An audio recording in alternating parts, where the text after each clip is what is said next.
রোজা রেখে নিজের থুতু নিজে গিললে রোজা ভাঙবে কিনা এবং রোজা রেখে সারাদিন মোবাইল দেখলে রোজা ভাঙবে কিনা, এই দুইটি বিষয় নিয়ে অনেকেই দুশ্চিন্তার মধ্যে থাকেন। অনেকেই এই বিষয় দুটি জানেন না। তাই এই দুইটি বিষয় নিয়ে যাতে দুশ্চিন্তা না থাকে, তাই আজকের ভিডিওটি দেখা আপনার জন্য অত্যন্ত গুরুত্বপূর্ণ। ভিডিওটি সম্পূর্ণ দেখুন এবং সকল মুসলমানদেরকে এই দুইটি বিষয় জানতে সহযোগিতা করুন। রোজা রেখে নিজের থুতু গিললে রোজা ভাঙবে না। হ্যাঁ, তবে এখানে কিছু শর্ত এবং নিয়ম রয়েছে।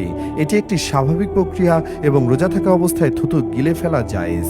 তবে এই বিষয়টি ছোট কিন্তু প্রয়োজনীয় খুঁটিনাটি গুরুত্বপূর্ণ কিছু বিষয় রয়েছে আজকের ভিডিওতে। মুখের ভেতরে স্বাভাবিকভাবে যে থুতু তৈরি হয় তা গিলে ফেললে রোজার কোনো ক্ষতি হয় না। এটি পরিহার করা প্রায় অসম্ভব, তাই ইসলামে একে ক্ষমার দৃষ্টিতে দেখা হয়েছে। ইচ্ছাকৃতভাবে অনেকক্ষণ ধরে মুখে থুতু জমিয়ে রেখে তা একেবারে গিলে ফেলা মাকরুহ বা অনুচিত। তবে এতে রোজা ভাঙবে না। তবে হ্যাঁ, কখন রোজা ভেঙে যাবে সে বিষয়ে জেনে নিন।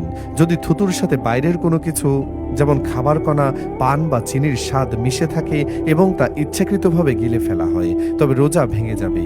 থুতু একবার ঠোঁটের বাইরে চলে আসার পর যদি তা আবার জিহ্বার দিকে টেনে নিয়ে ভেতরে গেলা হয়, তবে রোজা ভেঙে যাওয়ার সম্ভাবনা থাকে।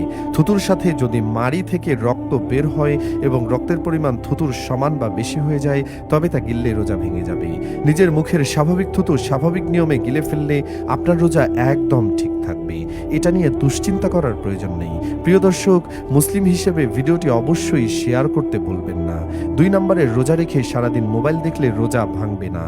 তবে রোজার আধ্যাত্মিক গুণগত মান বা স্বভাব কমে যেতে পারে।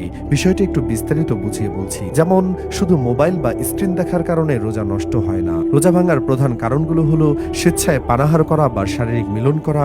মোবাইল দেখা এর মধ্যে পড়ে না। হ্যাঁ, তবে কখন এটা হতে পারে সেটা জেনে নিন। মোবাইলে আপনি কি দেখছেন সেটাই আসল বিষয়। ইসলামী দৃষ্টিকোণ থেকে রোজার উদ্দেশ্য শুধু না খেয়ে থাকা নয়, বরং সব ধরনের গুনাহ থেকে নিজেকে দূরে রাখা।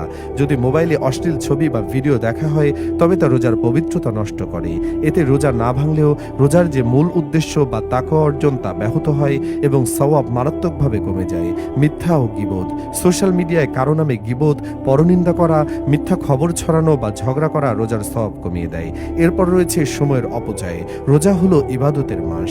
সারাদিন মোবাইলে গেম খেলে বা অপ্রয়োজনীয় ভিডিও দেখে সময় পার করলে ইবাদতের সুযোগ হারিয়ে যায়। তাই সারাদিন মোবাইলে মগ্ন না থেকে কোরআন তেলাওয়াত, জিকির বা জ্ঞানমূলক কাজে সময় দেওয়া উত্তম। মোবাইল দেখলে রোজা ভাঙবে না, তবে খেয়াল রাখতে হবে যেন কোনো হারাম বা গুনাহের কাজ না হয়ে যায়।